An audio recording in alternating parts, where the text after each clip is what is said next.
마가렛은 오늘 평소보다 1시간 반 정도 일찍 퇴근하기로 했다.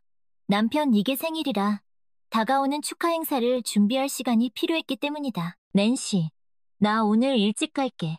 오늘 남편 생일이라서. 알고 있지?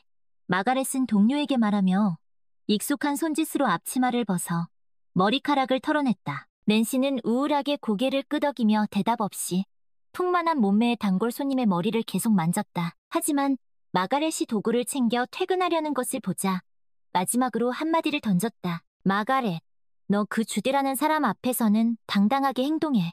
그 여자가 너한테 잔소리 못하게 하라고. 알았지? 알았어.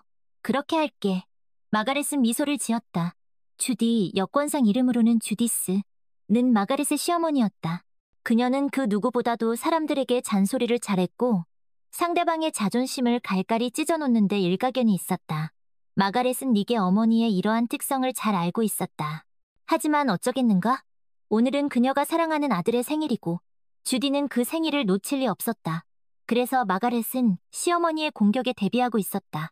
하지만 오늘은 그녀에게도 축제의 날이었기 때문에 마가렛은 무슨 일이 있어도 이날 남편을 위해 기뻐하고 싶었다. 오늘 그녀는 세상에서 가장 좋은 아내가 되고 싶었다. 그러기 위해서는 그녀 자신이 완벽해야 했다. 주디에게는 아부를 잘해야 했고 주위에서 그녀의 명령을 기다리며 법석을 떨어야 했으며 항상 많은 관심을 기울여야 했다. 그래서 퇴근하자마자 마가렛은 도시 반대편으로 날아가 닉에게 줄 케이크를 샀다. 주디가 그녀의 소중한 아들을 위해 미리 봐둔 바로 그 케이크였다. 주디는 건강 상태 때문에 그렇게 멀리까지 갈 수 없었고 의사들도 그것을 금지했다. 하지만 마가렛은 할 수 있었다. 그녀는 젊으니까. 괜찮겠지. 다녀오면 되겠지. 마가렛이 버스에 올라타려고 발을 떼는 순간 주머니 속 휴대폰이 울렸다. 닉이었다. 여보세요, 자기야. 수화기 너머로 남편의 감미로운 목소리가 들려왔다. 전화한 이유는 오늘 우리 집에 헬렌이랑 윌리엄을 초대했어. 당신이 싫어하진 않겠지?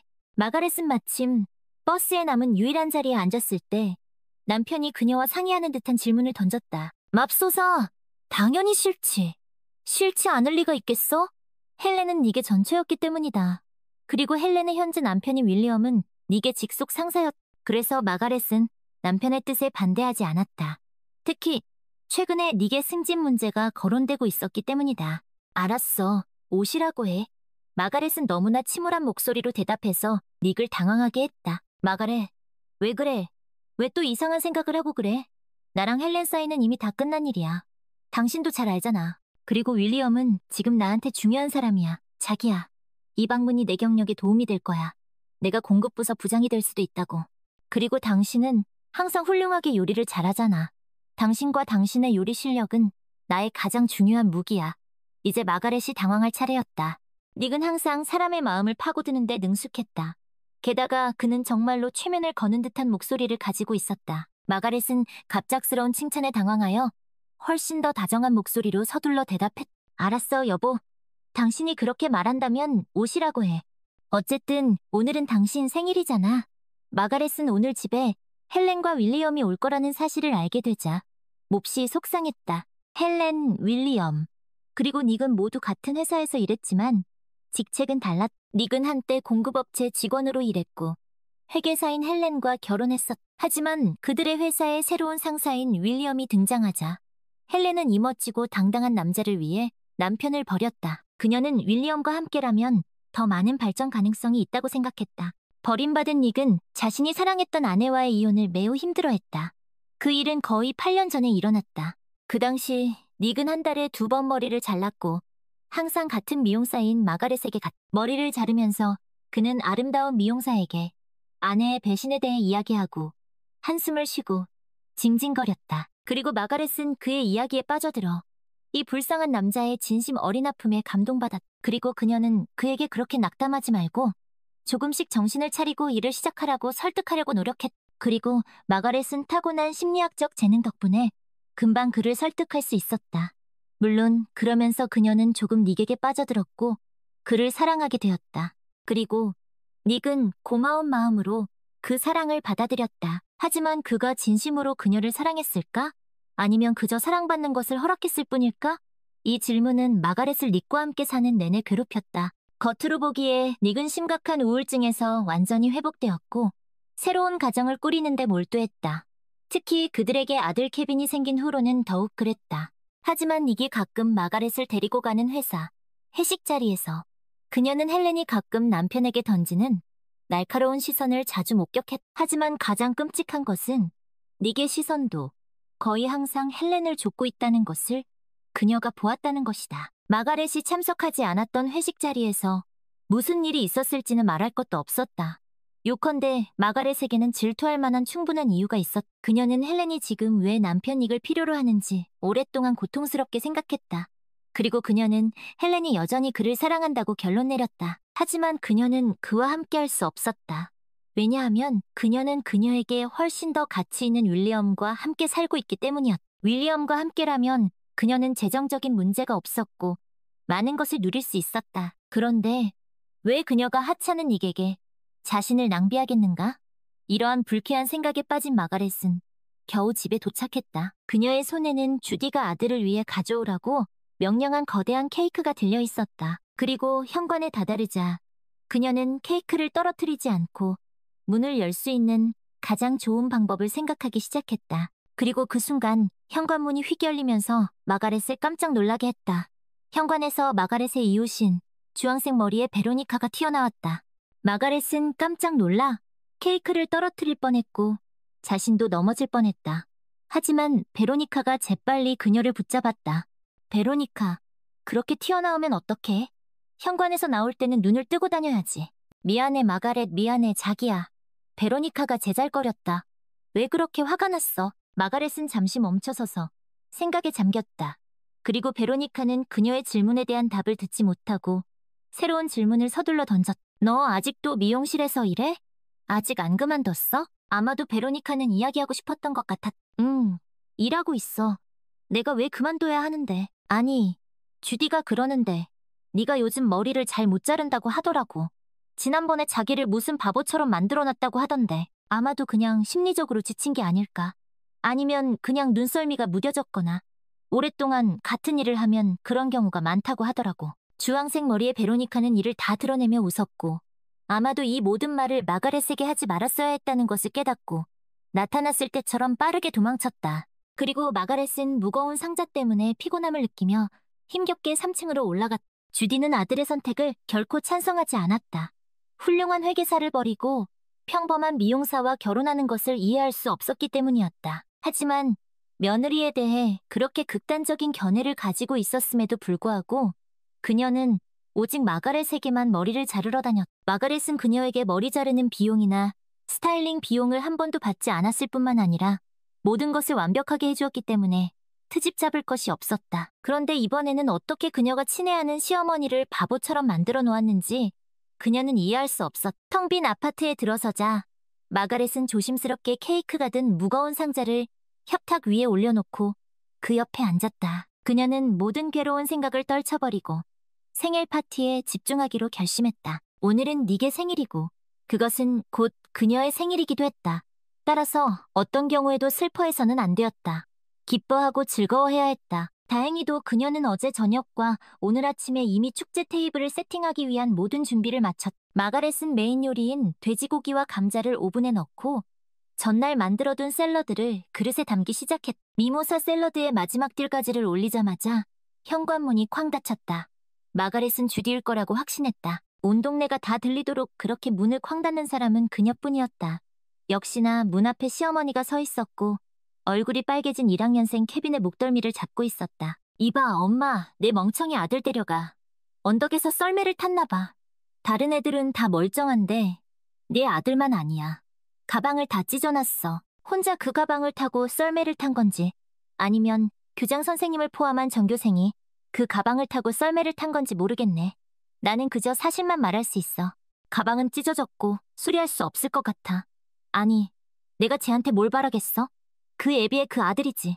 케빈은 죄책감 어린 눈빛으로 엄마를 바라보며 찢어진 가방을 협탁 밑으로 슬쩍 밀어넣었다. 마가렛은 잠시 부엌에서 복도를 내다보았고 아무 말도 하지 않고 아들을 빤히 쳐다본 후 다시 부엌으로 돌아갔다. 얘랑은 나중에 얘기할게요, 어머님.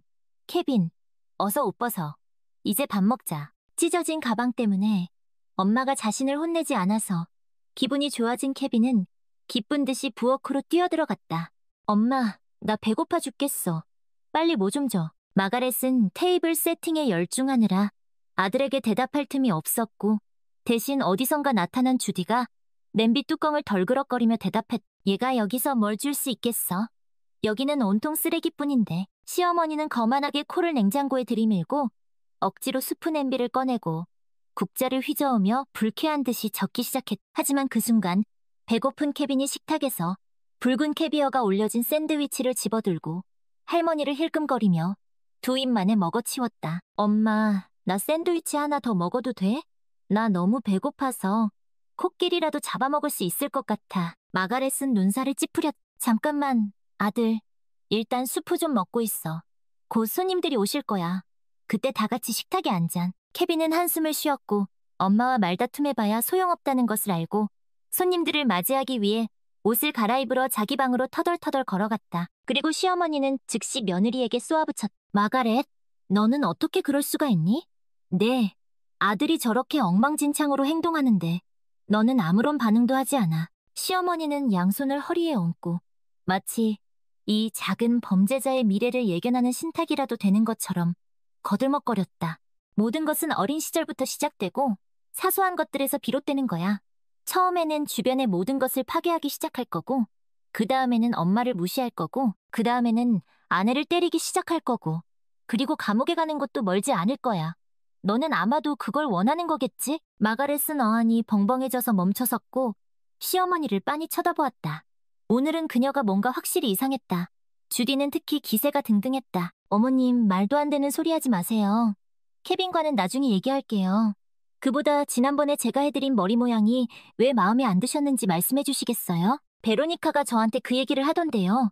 그 여자가 도대체 그걸 어떻게 알고 있는 거죠? 그렇게 모든 이웃들에게 말씀하시고 다니시면 저는 일자리도 잃고 손님도 잃게 될 거예요. 주디는 며느리를 향해 강철처럼 차가운 시선을 던지고 말했다. 그래, 손님을 잃게 되겠지. 하지만 미안하지만 나는 그게 그렇게 나쁘다고 생각하지 않아. 미용사가 뭐 그리 대단한 직업이라고? 나는 너를 위해서 그러는 거야? 바보야. 그래야 네가 더 빨리 괜찮은 직장을 찾을 수 있을 테니까. 예를 들면 회계사 같은 직업 말이야. 그녀는 마가렛이 불과 30분 전에 완성한 미모사 샐러드를 포크로 함부로 휘저으며 악의적으로 말했다. 그거였군요. 마가렛은 깨달았다. 알겠어요. 그러니까 고급 SUV를 타고 다니는 회계사 헬렌이 마음에 안 드셨던 거군요. 그녀는 시어머니가 자신의 샐러드를 함부로 망가뜨리는 모습을 지켜보았다. 그녀가 왜 포크로 샐러드 표면과 심지어 내부까지 파헤치는지 마가렛은 전혀 이해할 수 없었다. 샐러드 표면에 장식해놓은 딜은 모두 한쪽으로 쏠려 있었고 샐러드는 마치 폭탄이 터져 생긴 구덩이처럼 보였다. 시어머니가 그 정도로 샐러드를 망가뜨려 놓았다. 마가렛은 말없이 주디의 손에서 샐러드 접시를 빼앗아 냉장고에 넣었다. 그리고 나서 말했다. 저는 헬렌이 아니에요. 그녀는 더 많은 말을 하고 싶었지만 시어머니가 뻔뻔스럽게 그녀의 말을 가로챘다. 물론 너는 헬렌이 아니지. 그리고 너 자신을 헬렌과 비교하지도 마. 너랑 헬렌이 뭐가 다른지 알아? 헬렌은 남편을 돕지만 너는 그저 남편을 끌어내릴 뿐이야. 그것도 네가 뒹굴고 있는 그 바닥으로 말이야. 헬렌은 그 멍청한 윌리엄을 대기업의 사장으로 만들었어. 그런데 너는 뭘 했지? 너는 닉을 네 치마 폭에 가둬서 그의 경력을 영원히 망쳐버렸어. 이 말을 하고 나서 주디는 쓰레기통을 집어들고 마가렛이 준비한 전체 요리와 샐러드를 하나씩 쓰레기통에 털어넣기 시작했다. 마가렛이 정신을 차리기도 전에 축제 테이블 위에는 시어머니의 노력으로 망가진 그 불쌍한 미모사 샐러드만 덩그러니 남아있었다. 도대체 어머니, 무슨 짓을 하시는 거예요? 마가렛은 화가 나서 시어머니의 팔을 힘껏 붙잡았다. 여기 있는 게 마음에 안 드시면 여기서 나가세요. 그리고 당신의 맏며느리도 데리고 가세요. 주디는 그런 무례함을 참을 수 없었고 며느리에게 강한 따귀를 날렸고 며느리의 눈에서는 즉시 눈물이 펑펑 쏟아졌다. 신체적 체벌을 가한 후 시어머니는 며느리에게 말로도 한바탕 퍼부으려고 입을 열었다. 하지만 그 대신 그녀는 정통으로 코에 주먹을 맞았다. 마가렛은 폭력을 참지 않았고 즉시 지체 없이 반격했다. 주디는 고통의 비명을 질렀고 있는 힘껏 소리쳤다. 닉, 닉, 살려줘, 사람 살려, 도와주세요. 하지만 닉이 어머니의 비명소리를 듣고 거실로 달려오는 데는 1분 이상이 걸렸다. 주디는 즉시 조용해졌다. 그리고 닉은 무슨 일이 일어났는지 묻기 시작했다. 하지만 마가렛은 남편의 얼굴에서 한 가지 특이한 점을 발견했고 그 덕분에 주디와 그녀의 미친 듯한 공격성은 즉시 뒷전으로 밀려났다. 닉의 얼굴은 목부터 콧등까지 헬렌의 입술에 빛나던 그 립스틱 자국으로 가득했다. 닉, 아들아, 내 아내는 완전히 미쳤나 봐. 정신병원에 보내야 할 것 같아. 봐, 내 코를 때려서 피가 나잖아. 그리고 그전에는 자기가 만든 전체 요리를 모두 쓰레기통에 버렸어. 어떻게 저런 여자를 이 세상에 그냥 둘 수 있겠어? 마가렛, 너 도대체 무슨 짓을 한 거야? 닉은 화가 나서 아내에게 소리쳤다. 그의 얼굴은 분노로 일그러졌다. 하지만 마가렛은 꼼짝도 하지 않고 가슴에 팔짱을 낀 채 무표정한 얼굴로 서 있었다. 가서? 거울 좀 봐. 그녀는 강철 같은 목소리로 말하며 닉을 거울 쪽으로 밀어붙였다. 도대체 언제 그런 거야? 저 여자가 너를 온통 핥았잖아. 너 온통 립스틱 범벅이야. 광대야. 뭐라고 말 좀 해봐. 자신의 모습을 본 닉은 말을 더듬으며 변명하기 시작했다. 마가렛, 그만해. 왜 또 쓸데없는 생각을 하고 그래. 헬렌은 그냥 나한테 축하한다고 한 것뿐이야. 축하한다고? 그래, 축하 한번 거하게 받았네. 마가렛은 자신의 부엌 앞치마를 벗어서 남편의 얼굴에 던졌다. 그리고 나 없이 생일 파티에. 당신들은 여기서 이미 완벽한 한 가족이니까. 나는 여기서 필요 없는 존재야. 이 말을 하고 나서 마가렛은 재빨리 짐을 챙기기 위해 자신의 침실로 휙 들어갔다. 마가렛이 조만간 어머니 댁에 가려고 며칠 전에 이미 짐을 거의 다 싸놓았다는 사실이 그녀를 매우 기쁘게 했다. 캐빈을 챙기고 가방에 중요한 물건 몇 개만 더 넣으면 되었다. 마가렛이 겨우 가방 지퍼를 잠그고 있을 때 당황한 닉이 침실로 들이닥쳤다. 마가렛, 어디 가려고? 손님들은 어쩌고? 꺼져! 마가렛은 닉을 거칠게 밀쳐내고 아이방으로 향했다. 케빈, 짐 챙겨, 아가. 우리 지금 당장 할머니 댁에 갈 거야. 네가 원하던 대로. 야호, 신이 난 케빈이 소리쳤다. 가는 길에 먹을 음식만 조금 챙기면 되었고 마가렛은 냉장고가 있는 부엌으로 향했다. 괜히 어제 그렇게 열심히 요리한 게 아니었다. 하지만 여기서도 닉은 그녀를 가만두지 않았고 갑자기 그녀가 냉장고로 가는 길을 막아섰다. 도대체 나한테 원하는 게 뭐야? 마가렛은 짜증 섞인 목소리로 남편에게 소리쳤다. 당신에게 필요한 사람들은 모두 여기 남아있어. 우리만, 나랑 케빈만 갈 거라고. 닉은 환한 눈빛으로 아내를 노려보며 씩씩거렸다. 마가렛, 당장 히스테리 그만 부리고 식탁 차리는 거나 신경 써. 누가 손님들한테 음식을 내갈 건데? 손님들이 이미 다 와 있어? 마가렛은 대답 대신 갑자기 거실 쪽으로 몸을 돌려 닉의 손을 잡고 거실로 뛰어들어갔다. 창가에는 의기양양한 헬렌이 서서 가느다란 여성용 담배 연기를 창문 밖으로 내뿜고 있었다. 누가 손님들한테 음식을 내갈 거냐고 물었지. 마가렛은 남편에게 미소를 지으며 물었다. 자, 이 여자가 당신한테 음식을 내갈 거야. 이 말을 하고 나서 마가렛은 축제 테이블 위에 남아있는 모든 것, 즉 미모사 샐러드 그릇을 집어들고 있는 힘껏 헬렌의 얼굴에 던졌다. 아니면 식당에 가든지. 당신들 마음대로. 마가렛은 온 힘을 다해 웃으며 사방으로 흩날리는 샐러드 조각들을 손에서 털어냈다. 제대로 된 사람들이 맛있는 음식을 대접해주는 곳을 찾아봐. 이 순간 마가렛은 극도로 놀란 윌리엄의 얼굴을 보았다. 그 열기 속에서 아무도 그의 도착을 눈치채지 못했다. 그 사이 윌리엄은 서서 무슨 일이 일어나고 있는지 조용히 지켜보고 있었다. 그는 샐러드 범벅이 된 아내의 얼굴과 아내의 립스틱 자국이 묻은 닉의 얼굴을 번갈아가며 쳐다보았다. 윌리엄은 이미 오래전부터 아내가 자신에게 불성실하다고 의심하고 있었다. 그리고 이제 그는 자신의 추측에 대한 가장 확실한 증거를 얻었다. 바로 이 순간 윌리엄은 내일 닉을 해고하기로 결심했다. 그에게 그런 직원은 필요 없었다. 마가렛은 그 사이 케빈의 손을 잡고 그 불행한 아파트를 떠나고 있었다. 할아버지가 물려주신 결혼 전 아파트를 팔지 않은 게 정말 다행이야. 물론 세입자들을 내보내고 임대료를 포기해야 하는 건 아쉽지만 뭐 괜찮아. 나는 내일로 먹고 살 수 있어. 마가렛은 생각했다. 그리고 이 사람들은 이제 한동안 못 보겠지. 적어도 이혼 소송을 다룰 법정 심리가 열릴 때까지는 말이야. 마가렛은 택시에 올라타자마자 케빈을 꼭 껴안고 속삭였다. 케빈, 걱정하지 마. 이제 다 괜찮아질 거야. 우리 맛있는 거 먹으러 가자. 뭐 먹고 싶어? 케빈은 잠시 생각하더니 눈을 반짝이며 대답했다. 엄마, 나 햄버거 먹고 싶어. 엄청 큰 걸로. 마가렛은 웃으며 케빈의 머리를 쓰다듬었다. 그래, 우리 햄버거 먹으러 가자. 아주 크고 맛있는 걸로. 택시가 그들이 사는 도시의 반대편으로 향하는 동안 마가렛은 창밖을 바라보며 생각에 잠겼다. 그녀는 자신의 삶이 이렇게 갑작스럽게 바뀔 거라고는 상상도 하지 못했다. 하지만 이상하게도 마음이 편안했다. 더 이상 그 지긋지긋한 굴레에서 벗어났다는 해방감마저 느껴졌다. 그래, 잘 된 거야. 어차피 닐과는 더 이상 함께 살 수 없었어. 마가렛은 자신을 위로했다. 그녀는 이제 자신과 케빈을 위해 새로운 삶을 시작해야 했다. 다행히 그녀에게는 아직 그녀의 기술을 믿고 따라주는 단골 손님들이 있었다. 그리고 그녀는 곧 자신의 미용실을 열 계획이었다. 그동안 모아둔 돈과 닐과의 이혼 소송에서 받게 될 위자료를 합치면 작은 가게를 시작하기에는 충분할 것이다. 그래, 잘 될 거야. 나랑 케빈은 잘 해낼 수 있어. 마가렛은 주먹을 불끈 쥐었다. 그녀는 더 이상 약하고 순종적인 아내가 아니었다. 그녀는 이제 강하고 독립적인 여성이었다. 얼마 후 택시는 화려한 네온 사인이 반짝이는 번화가에 도착했다. 마가렛은 케빈과 함께 택시에서 내려 주변을 둘러보았다. 맛있는 냄새가 그녀의 코를 자극했다. 케빈은 이미 신이 나서 이리저리 뛰어다니고 있었다. 엄마, 빨리 와. 저기 햄버거 가게 있어. 마가렛은 케빈의 손을 잡고 햄버거 가게로 향했다. 가게 안은 손님들로 가득 차 있었고 활기찬 분위기가 느껴졌다.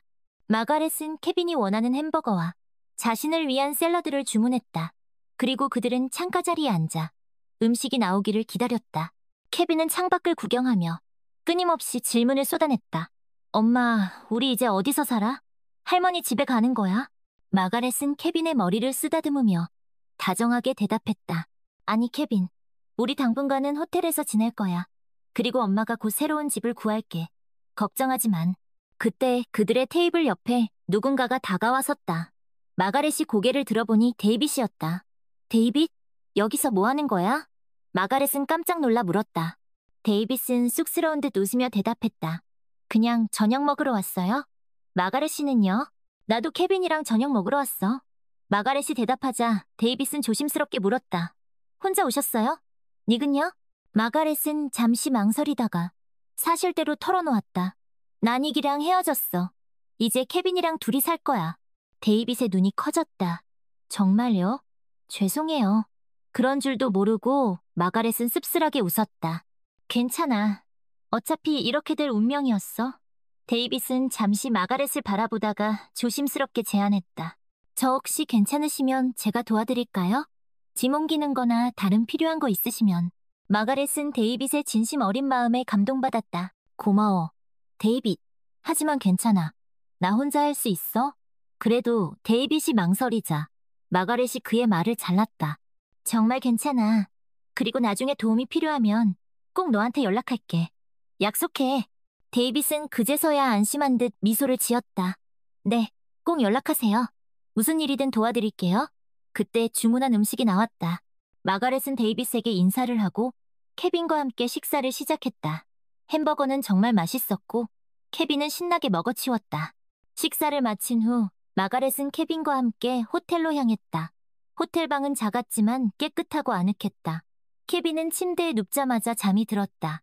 마가렛은 케빈의 이마에 가볍게 입을 맞추고 창가에 서서 도시의 야경을 바라보았다. 그녀의 마음은 여전히 복잡했지만 희망으로 가득 차 있었다. 그녀는 이제 새로운 삶을 시작할 것이다. 더 이상 누군가의 아내, 누군가의 며느리가 아닌 오직 마가렛, 그리고 케빈의 엄마로서 살아갈 것이다. 다음 날 아침, 마가렛은 케빈과 함께 호텔을 나섰다. 그녀는 케빈을 학교에 데려다주고 자신은 일터로 향했다. 출근길, 그녀는 부동산 중개업소에 들러 새 아파트를 알아보기 시작했다. 안녕하세요. 아파트를 구하고 있는데요. 마가렛은 부동산 중개인에게 말했다. 어떤 아파트를 찾으시나요? 중개인이 물었다. 2명이 살기에 적당하고 깨끗하고 안전한 곳이었으면 좋겠어요. 마가렛이 대답했다. 중개인은 몇 군데 아파트를 추천해 주었고 마가렛은 그 중에서 가장 마음에 드는 곳을 골랐다. 여기가 좋겠네요. 언제 입주할 수 있나요? 다음 주부터 가능합니다. 중개인이 대답했다. 마가렛은 계약서를 작성하고 계약금을 지불했다. 새 아파트를 계약한 후 마가렛은 기분 좋게 미용실로 향했다. 그녀는 동료들에게 자신의 이혼 소식을 알렸다. 난 이기랑 이혼했어. 마가렛이 말했다. 뭐? 정말? 왜? 낸시가 깜짝 놀라 물었다. 여러 가지 이유가 있었지만 가장 큰 이유는 그가 날 배신했어. 마가렛이 씁쓸하게 대답했다. 낸시는 마가렛을 위로하며 그녀의 결정을 지지했다. 잘 결정했어, 마가렛. 너는 더 좋은 사람 만날 자격이 있어. 고마워, 낸시. 마가렛은 낸시의 따뜻한 말에 감동받았다. 그날 저녁, 마가렛은 케빈을 데리고 새 아파트를 보러 갔다. 아파트는 작았지만 깨끗하고 아늑했다. 케빈은 새 아파트를 마음에 들어했고 특히 자신의 방이 생긴 것을 기뻐했다. 엄마, 나 이 방 정말 마음에 들어. 내 침대도 생겼어. 케빈이 신나서 말했다. 그래, 케빈. 이제 여기서 우리 둘이 행복하게 살자. 마가렛은 케빈을 꼭 껴안으며 말했다. 그날 밤 마가렛은 잠자리에 들기 전에 데이빗에게 문자를 보냈다. 데이빗, 나 새 아파트 구했어. 혹시 시간 되면 이사하는 것 좀 도와줄 수 있어? 얼마 후 데이빗에게 답장이 왔다. 당연하지. 언제 이사하는데? 내가 다 도와줄게. 마가렛은 데이빗의 답장을 보고 미소를 지었다. 고마워. 데이빗, 다음 주말에 이사할 거야? 알았어. 그때 보자. 마가렛은 휴대폰을 내려놓고 깊은 잠에 빠졌다. 그녀의 마음은 여전히 불안했지만 든든한 지원군이 있다는 생각에 조금은 안심이 되었다. 다음 주말 마가렛은 데이빗과 함께 이삿짐을 옮겼다. 데이빗은 무거운 짐도 번쩍번쩍 들어올리며 열심히 도왔다.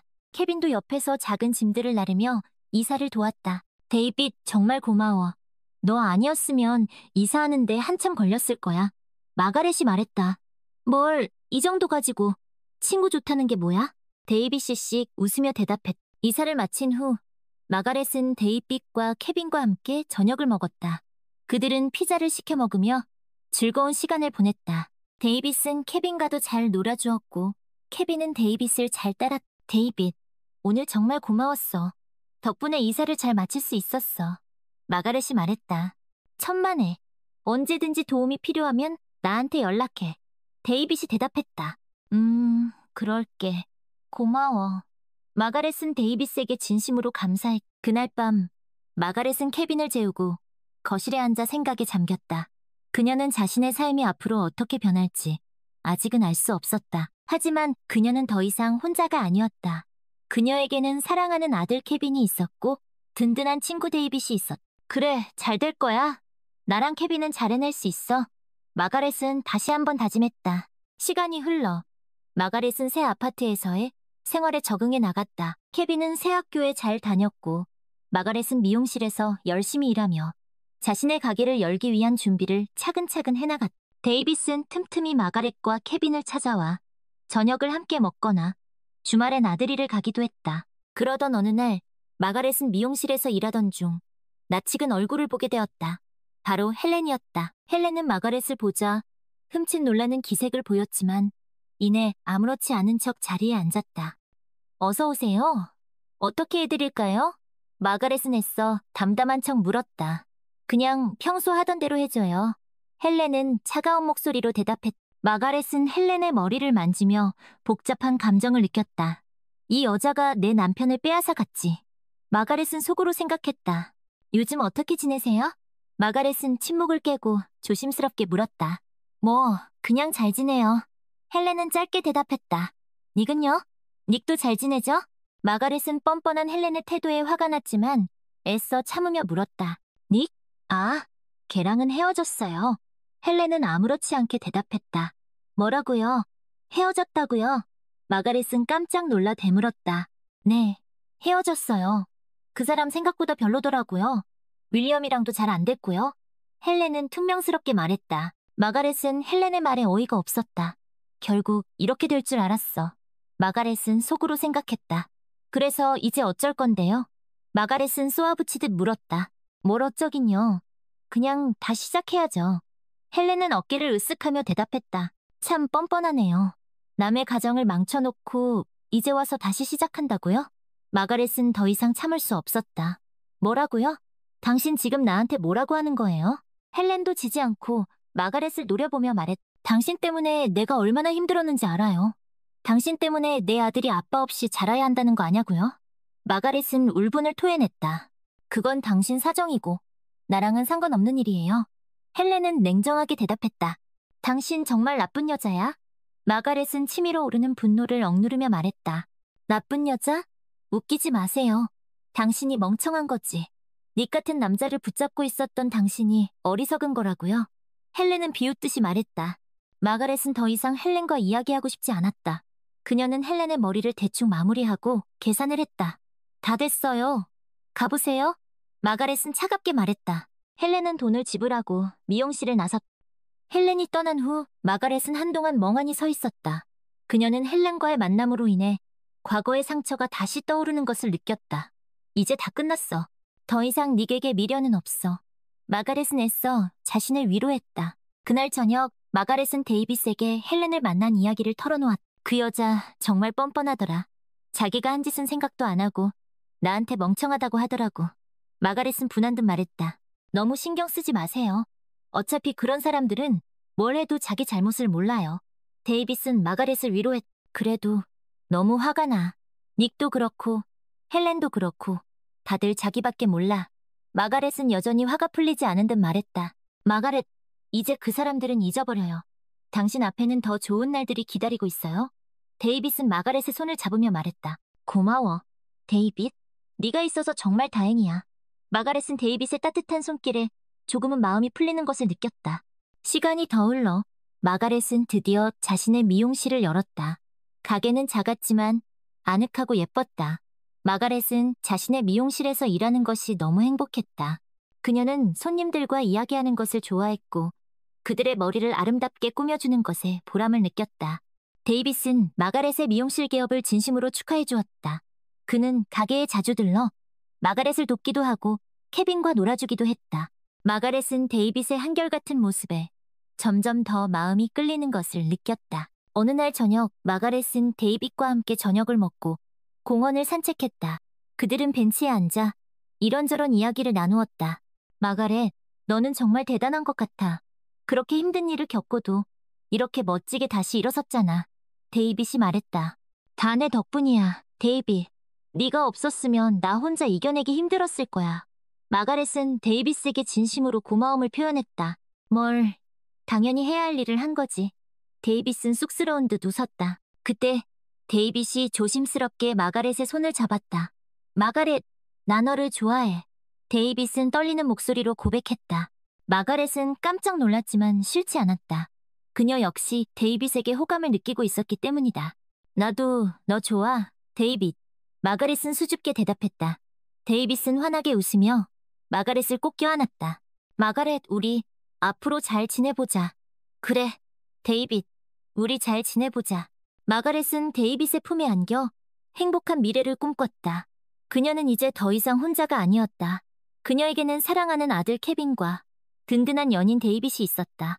엄마, 저 아저씨 누구야? 케빈이 며칠 후 데이빗과 함께 있는 마가렛에게 물었다. 데이빗 아저씨? 엄마 친구야? 마가렛이 웃으며 대답했다. 친구? 그냥 친구 아니잖아. 엄마 남자친구잖아. 케빈이 눈을 찡긋하며 말했다. 마가렛은 케빈의 말에 얼굴이 빨개졌다. 케빈, 그런 말은 어디서 배웠어? 다 알아요. 데이빗 아저씨가 엄마 좋아하는 거 다 안다고요. 케빈은 장난스럽게 웃었다. 케빈, 그래도 마가렛은 쑥스러워하며 말을 잇지 못했다. 엄마, 나는 데이빗 아저씨 좋아. 우리 아빠였으면 좋겠어. 케빈이 진지하게 말했다. 마가렛은 케빈의 말에 가슴이 뭉클해졌다. 케빈, 그렇게 말해줘서 고마워. 하지만 그건 엄마 혼자 결정할 수 있는 일이 아니야. 마가렛은 케빈을 꼭 껴안으며 말했다. 엄마, 데이빗 아저씨랑 결혼해. 케빈이 애원하듯 말했다. 마가렛은 케빈의 머리를 쓰다듬으며 조용히 생각에 잠겼다. 그래, 케빈을 위해서라도 다시 한번 용기를 내보는 거야. 데이빗이라면 케빈에게 좋은 아빠가 되어줄 거야. 어느 날 저녁, 마가렛은 데이빗에게 자신의 마음을 털어놓았다.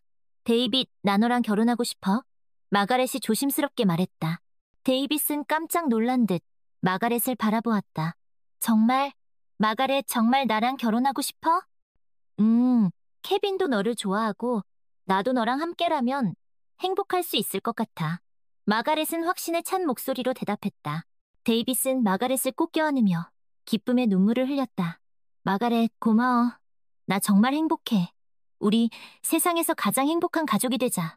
마가렛과 데이빗은 결혼식을 올렸고 케빈은 그 누구보다 기뻐했다. 그들은 작은 아파트에서 행복한 가정을 꾸려나갔다. 마가렛은 여전히 자신의 미용실을 운영했고 데이빗은 든든한 남편이자 케빈의 좋은 아빠가 되어 주었다. 세월이 흘러 케빈은 어엿한 청년으로 성장했다. 그는 마가렛과 데이빗의 사랑 속에서 밝고 건강하게 자랐다. 그리고 어느덧 케빈도 자신의 짝을 만나 결혼을 하게 되었다. 케빈의 결혼식 날, 마가렛은 감격의 눈물을 흘렸다. 그녀는 자신의 아들이 이렇게 훌륭하게 성장한 것이 너무나 자랑스러웠다. 그리고 이 모든 것이 데이빗 덕분이라는 것을 알고 있었다. 데이빗 고마워요. 당신 덕분에 우리 가족이 이렇게 행복할 수 있었어요. 마가렛은 데이빗의 손을 꼭 잡으며 말했다. 무슨 소리야, 마가렛. 다 당신 덕분이지. 당신은 나에게, 그리고 케빈에게 최고의 선물이야. 데이빗도 마가렛을 사랑스러운 눈빛으로 바라보며 말했다. 마가렛은 데이빗과 함께 케빈의 결혼식을 지켜보며 진정한 행복을 느꼈다. 그녀는 이제 더 이상 불행했던 과거에 얽매이지 않았다. 그녀에게는 사랑하는 가족이 있었고 앞으로 펼쳐질 미래는 밝았다. 결혼식 후 마가렛과 데이빗은 케빈 부부를 배웅하고 집으로 돌아왔다. 집안은 고요했고 두 사람은 소파에 나란히 앉아 지난 날들을 회상했다. 시간 참 빠르지. 케빈이 벌써 결혼을 하다니. 마가렛이 감카에 젖어 말했다. 그러게. 엊그제 같은데 벌써 그렇게 컸네. 데이빗도 웃으며 대답했다. 당신을 만난 건 내 인생 최고의 행운이었어. 마가렛은 데이빗의 손을 꼭 잡으며 말했다. 나도 마찬가지야, 마가렛. 당신과 케빈을 만난 건 내 인생 최고의 선물이었어. 데이빗도 마가렛의 손을 마주 잡으며 말했다. 두 사람은 한동안 말없이 서로를 바라보았다. 그들의 눈빛에는 서로에 대한 깊은 사랑과 감사가 담겨 있었다. 우리 앞으로도 지금처럼 행복하게 살잔. 마가렛이 조용히 말했다. 그래, 평생 함께하자. 데이빗이 마가렛의 이마에 가볍게 입을 맞추며 말했다. 다음날 아침, 마가렛은 일찍 일어나 아침 식사를 준비했다. 데이빗은 여전히 잠들어 있었고 마가렛은 그의 얼굴을 사랑스러운 눈빛으로 바라보았다. 참 든든한 사람이야. 나랑 케빈을 위해 항상 최선을 다해줬지. 마가렛은 속으로 생각했다. 그때 초인종 소리가 울렸다. 마가렛은 의아해하며 현관문을 열었다. 문 앞에는 낯선 여자가 서 있었다. 누구세요? 마가렛이 물었다. 안녕하세요, 마가렛 씨. 저는 닉의 변호사입니다. 여자가 말했다. 닉의 변호사라고요? 마가렛은 깜짝 놀랐다. 네, 닉 씨가 유언장을 남겼는데 거기에 마가렛 씨와 케빈의 이름이 있어서요. 변호사가 말했다. 유언장이요? 닉이 죽었어요? 마가렛은 믿을 수 없다는 듯이 되물었다. 네, 얼마 전에 교통사고로 세상을 떠났습니다. 변호사가 슬픈 표정으로 말했다. 마가렛은 큰 충격을 받았다. 닉이 죽었다는 사실이 믿기지 않았다. 그럴 리가 없어요. 닉은 건강했는데? 마가렛은 떨리는 목소리로 말했다. 저도 자세한 건 모르겠습니다. 하지만 닉 씨가 마가렛 씨와 케빈에게 재산을 남겼다는 건 확실합니다. 변호사가 말했다. 재산을요? 얼마나? 마가렛은 조심스럽게 물었다. 상당한 액수입니다. 닉 씨가 사업에 성공해서 꽤 많은 돈을 벌었다고 합니다. 변호사가 말했다. 마가렛은 멍하니 서 있었다. 닉이 그렇게 많은 돈을 벌었다는 것도 놀라웠지만 그 돈을 자신과 케빈에게 남겼다는 사실이 더 놀라웠다. 왜 그랬을까? 우리를 버리고 떠난 사람이. 마가렛은 혼란스러웠다. 일단 닉 씨의 유언장과 재산 목록을 보시겠어요? 변호사가 서류를 건네며 말했다. 마가렛은 떨리는 손으로 서류를 받아들었다. 서류에는 닉의 유언장과 그의 재산 목록이 상세하게 적혀 있었다. 이건 마가렛은 말을 잇지 못했다. 닉이 남긴 재산은 그녀가 상상했던 것보다 훨씬 많았다. 닉 씨는 마가렛 씨와 케빈을 진심으로 사랑했던 것 같습니다. 변호사가 조용히 말했다. 마가렛은 눈물을 흘렸다. 닉에 대한 미움과 원망, 그리고 연민과 슬픔이 뒤섞인 복잡한 감정이었다. 바보 같은 사람 왜 이제 와서. 마가렛은 흐느꼈다. 그때 데이빗이 잠에서 깨어 거실로 나왔다. 마가렛, 무슨 일이야? 왜 울고 있어? 데이빗은 걱정스러운 표정으로 물었다. 마가렛은 데이빗에게 닉의 변호사를 소개하고 닉의 사망 소식과 유산에 대해 이야기했다. 데이빗은 묵묵히 이야기를 듣고 마가렛을 꼭 안아주었다. 마가렛 괜찮아. 내가 있잖아. 데이빗은 마가렛을 위로했다. 닉이 우리에게 재산을 남겼어. 그것도 아주 많이. 마가렛은 떨리는 목소리로 말했다. 그래 알아. 하지만 그게 지금 중요한 건 아니야. 당신 마음이 괜찮은 게 중요하지. 데이빗은 마가렛의 등을 토닥이며 말했다. 고마워, 데이빗. 당신이 있어서 정말 다행이야. 마가렛은 데이빗의 품에 안겨 한참 동안 울었다. 다음 날, 마가렛은 닉의 변호사와 함께 닉의 장례식에 참석했다. 장례식에는 닉의 가족들과 친구들이 모여 그의 죽음을 애도했다.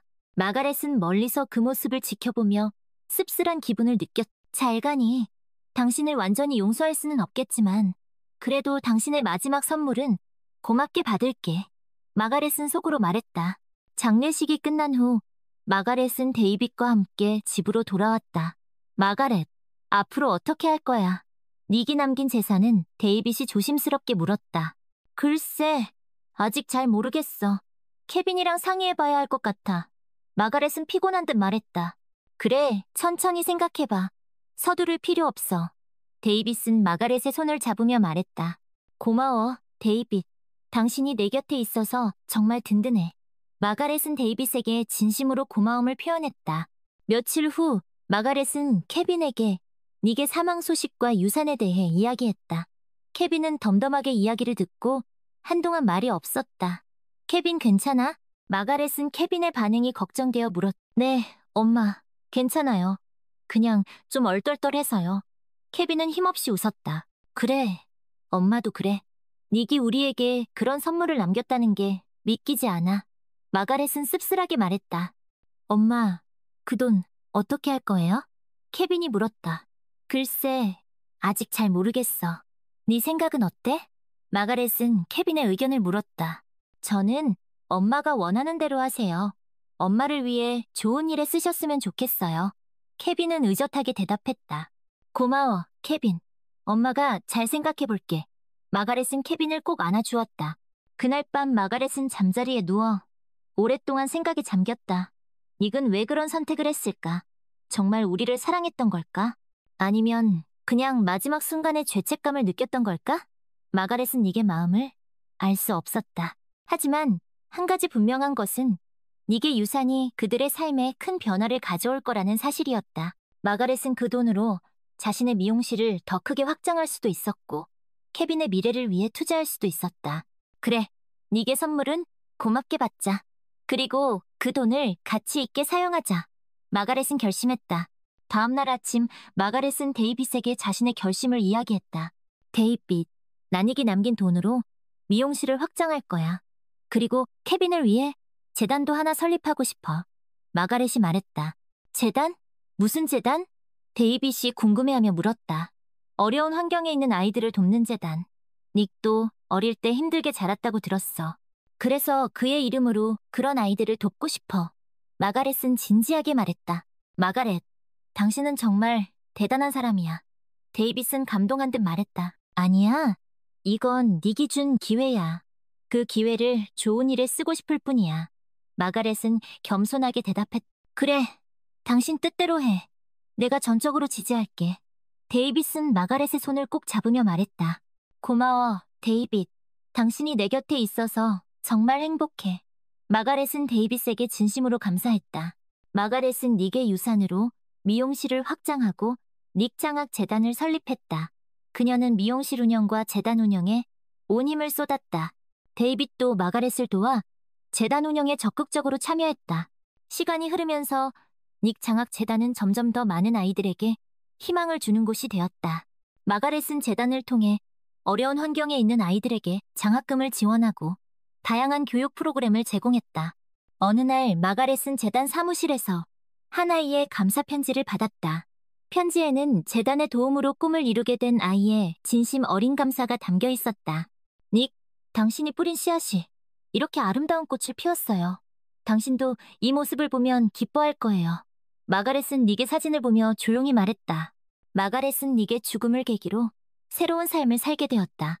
그녀는 닉의 유산을 통해 더 많은 사람들에게 도움을 줄 수 있었고 진정한 행복을 찾을 수 있었다. 그리고 그 모든 과정에는 든든한 남편 데이빗과 사랑하는 아들 케빈이 함께 있었다. 마가렛은 재단 운영에 전념하면서 미용실 운영에도 소홀히 하지 않았다. 그녀는 뛰어난 미용 실력과 친절함으로 여전히 많은 단골 손님들을 확보하고 있었고 새롭게 확장한 미용실은 날로 번창했다. 데이빗은 마가렛의 든든한 조력자로서 미용실 경영에도 많은 도움을 주었다. 어느 날 마가렛은 미용실에서 일하던 중 반가운 얼굴을 만났다. 바로 낸시였다. 낸시, 이게 얼마만이야? 마가렛은 반가운 마음에 낸시를 와락 껴안았다. 마가렛, 너 정말 성공했구나. 미용실도 이렇게 크고 멋지게 차리고. 낸시는 감탄하며 말했다. 다 내 덕분이야, 낸시. 네가 그때 나한테 용기를 주지 않았으면 난 여전히 그 지옥 속에서 살고 있었을 거야. 마가렛은 낸시에게 진심으로 고마움을 표했다. 뭘, 당연히 할 말을 한 거지. 그런데 그동안 어떻게 지냈어? 닉이랑은 정말 이혼한 거야? 낸시는 조심스럽게 물었다. 이혼했어. 그리고 닉은 얼마 전에 세상을 떠났어. 마가렛은 씁쓸하게 대답했다. 뭐, 정말? 그게 무슨 소리야? 낸시는 깜짝 놀라대 물었다. 마가렛은 낸시에게 그동안 있었던 일들을 차분하게 이야기해 주었다. 닉의 죽음, 유산, 그리고 재단 설립에 대한 이야기까지 모두 털어놓았다. 정말 영화 같은 이야기다. 닉이 너한테 그런 선물을 남기다니. 믿기지가 않아. 낸시는 놀라움을 금치 못했다. 나도 처음엔 믿기지 않았어. 하지만 닉의 진심이었다고 믿고 싶어. 마가렛은 조용히 말했다. 그래, 그렇게 생각하는 게 좋겠다. 어쨌든 지금 너는 정말 행복해 보인다. 낸시는 마가렛의 손을 잡으며 말했다. 응, 나 정말 행복해. 데이빗과 케빈, 그리고 재단 아이들까지. 내 곁에는 소중한 사람들이 많아. 마가렛은 환하게 웃었다. 정말 잘됐다, 마가렛. 네가 행복해져서 나도 기뻐. 낸시는 진심으로 마가렛을 축하해 주었다. 고마워, 낸시. 너도 꼭 행복해야 해. 마가렛은 낸시의 손을 꼭 잡으며 말했다. 그날 이후 마가렛은 낸시와 다시 연락하며 우정을 이어나갔다. 낸시는 마가렛의 미용실에 자주 들러 머리도 하고 이야기도 나누었다. 어느 주말 마가렛은 데이빗, 케빈과 함께 닉의 묘지를 찾았다. 그들은 닉의 묘비 앞에 꽃을 놓고 잠시 묵념을 했다. 닉, 당신이 우리에게 준 선물 정말 고맙게 생각해요. 당신의 이름으로 많은 아이들에게 희망을 줄 수 있어서 기뻐요. 마가렛은 닉의 묘비를 어루만지며 말했다. 아빠, 이제 편히 쉬세요. 엄마랑 저는 잘 지내고 있어요. 케빈도 닉의 묘비에 인사를 했다. 여보, 우린 닉을 위해 더 열심히 살아요. 그게 닉이 우리에게 바라는 일일 거예요. 데이빗은 마가렛의 어깨를 감싸며 말했다. 마가렛은 닉의 묘지를 뒤로하고 데이빗, 케빈과 함께 집으로 돌아왔다. 그들의 마음은 왠지 모르게 따뜻하고 평온했다. 집으로 돌아오는 길, 마가렛은 데이빗에게 말했다. 데이빗, 우리 여행 갈까? 여행? 갑자기 데이빗은 놀란 듯 물었다. 그냥 어디론가 훌쩍 떠나고 싶어. 당신이랑 케빈이랑. 마가렛은 웃으며 말했다. 그래, 좋아. 어디 가고 싶은데? 데이빗도 마가렛의 제안에 흔쾌히 동의했다. 글쎄. 따뜻한 남쪽 나라? 야자수가 있는 해변에서 푹 쉬고 싶어. 마가렛은 상상만 해도 좋은 듯 눈을 감고 말했다. 좋아, 그럼 남쪽 나라로 가자. 케빈도 분명 좋아할 거야. 데이빗은 마가렛의 손을 꼭 잡으며 말했다. 며칠 후 마가렛과 데이빗, 케빈은 남쪽 나라로 여행을 떠났다. 그들은 푸른 바다와 하얀 백사장이 펼쳐진 아름다운 섬에서 꿈같은 시간을 보냈다. 마가렛은 오랜만에 아무 걱정 없이 마음껏 웃고 즐겼다. 그들은 해변에서 수영을 하고 모래성을 쌓고 맛있는 음식을 먹으며 행복한 추억을 만들었다. 케빈은 특히 신이 나서 온종일 뛰어놀았다. 엄마, 여기 정말 좋아요? 우리 다음에 또 와요? 케빈은 해맑게 웃으며 말했다. 그래, 케빈. 다음에 또 오자. 마가렛은 케빈을 꼭 껴안으며 말했다. 여행 마지막 날, 마가렛은 데이빗과 함께 해변을 거닐며 이야기를 나누었다. 데이빗, 당신과 함께여서 정말 행복해. 마가렛은 데이빗에게 진심을 담아 말했다. 나도 마찬가지야, 마가렛. 당신은 내 인생 최고의 선물이야. 데이빗도 마가렛을 사랑스러운 눈빛으로 바라보며 말했다. 두 사람은 한동안 말없이 석양을 바라보았다. 붉게 물든 하늘과 바다는 그들의 미래처럼 아름답고 희망차 보였다. 우리 앞으로도 지금처럼 행복하게 살자. 마가렛이 조용히 말했다. 그래, 평생 함께하자. 데이빗이 마가렛의 손을 꼭 잡으며 말했다. 마가렛은 데이빗의 어깨에 기대어 행복한 미소를 지었다. 그녀는 이제 더 이상 과거의 아픔에 얽매이지 않았다. 그녀에게는 사랑하는 가족이 있었고 그들과 함께 만들어갈 미래는 밝고 희망차 보였다. 여행에서 돌아온 후 마가렛은 더욱 활기차게 일상생활을 해나갔다. 미용실 일도 재단 운영도 어느 하나 소홀히 하지 않았다. 그녀는 자신의 삶에 만족했고 하루하루가 감사했다. 어느 날 마가렛은 재단 사무실에서 한 통의 편지를 받았다. 편지에는 닉장학 재단의 도움으로 대학에 진학하게 된 학생의 감사 인사가 적혀 있었다. 마가렛 이사장님께 안녕하세요. 저는 닉장학 재단의 장학생 김민지라고 합니다. 어려운 가정 형편 때문에 대학 진학을 포기하려고 했었는데 재단의 도움으로 꿈을 이어갈 수 있게 되었습니다. 진심으로 감사드립니다. 이사장님과 재단에 누가 되지 않도록 열심히 공부해서 훌륭한 사람이 되겠습니다. 마가렛은 편지를 읽으며 눈시울이 붉어졌다. 닉, 당신이 이 모습을 봤으면 좋았을 텐데. 마가렛은 닉의 사진을 보며 조용히 말했다. 그때 데이빗이 사무실로 들어왔다. 마가렛, 무슨 일이야? 왜 울고 있어? 데이빗은 걱정스러운 표정으로 물었다. 마가렛은 데이빗에게 편지를 건네주었다. 재단 장학생이 보낸 편지야. 이 아이가 재단 덕분에 대학에 갈 수 있게 됐대. 마가렛은 울먹이며 말했다. 데이빗은 편지를 다 읽고 나서 마가렛을 꼭 안아주었다. 마가렛, 당신 정말 대단한 일을 하고 있어. 닉도 분명 자랑스러워할 거야. 데이빗은 마가렛의 등을 토닥이며 말했다. 고마워, 데이빗. 당신이 없었으면 이 모든 일은 불가능했을 거야. 마가렛은 데이빗에게 진심으로 감사했다. 무슨 소리야. 다 당신이 한 일이지. 나는 그냥 옆에서 도왔을 뿐이야. 데이빗은 겸손하게 대답했다. 그래도 당신은 내 인생 최고의 동반자야. 당신과 함께여서 정말 행복해. 마가렛은 데이빗의 품에 안겨 행복한 미소를 지었다. 마가렛은 앞으로도 데이빗, 케빈과 함께 행복한 삶을 살아갈 것이다. 그리고 닉 장학 재단을 통해 더 많은 아이들에게 희망을 전해줄 것이다. 그녀의 삶은 비록 우여곡절이 많았지만 결국 아름다운 꽃을 피웠다. 그리고 그 꽃은 앞으로도 오랫동안 시들지 않고 더욱 활짝 피어날 것이다. 시간은 쏜살같이 흘러 마가렛의 삶은 더욱 풍요로워졌다. 미용실은 여전히 성황을 이루었고 닉 장학재단은 이제 명실상부한 장학재단으로 자리 잡았다. 케빈은 어엿한 성인이 되어 자신의 꿈을 향해 나아가고 있었고 데이빗은 변함없이 마가렛의 곁을 지키며 든든한 버팀목이 되어주었다. 어느덧 마가렛도 나이가 들어 머리가 희끗희끗해졌다. 하지만 그녀의 마음은 여전히 젊었고 열정으로 가득 차 있었다. 그녀는 여전히 미용실에서 일하는 것을 즐겼고 재단 운영에도 적극적으로 참여했다. 어느 날 마가렛은 재단 회의를 마치고 집으로 돌아가는 길에 우연히 낯익은 얼굴을 보았다. 바로 윌리엄이었다. 윌리엄은 예전의 자신감 넘치는 모습은 온데간데 없이 초라하고 늙어 보였다. 윌리엄? 마가렛은 조심스럽게 그를 불렀다. 윌리엄은 깜짝 놀란 듯 마가렛을 바라보았다. 마가렛? 이게 얼마만이야? 윌리엄은 힘없는 목소리로 말했다. 그러게요. 정말 오랜만이네요. 어떻게 지내셨어요? 마가렛은 어색한 인사를 건넸다. 뭐 그냥 그렇게 지냈지. 회사는 그만뒀어. 윌리엄은 씁쓸하게 대답했다. 무슨 일 있었어요? 마가렛은 조심스럽게 물었다. 그냥 사업이 잘 안 됐어. 사기도 당하고 빚도 많이 졌지. 윌리엄은 한숨을 쉬며 말했다. 마가렛은 윌리엄의 이야기를 듣고 마음이 착잡했다.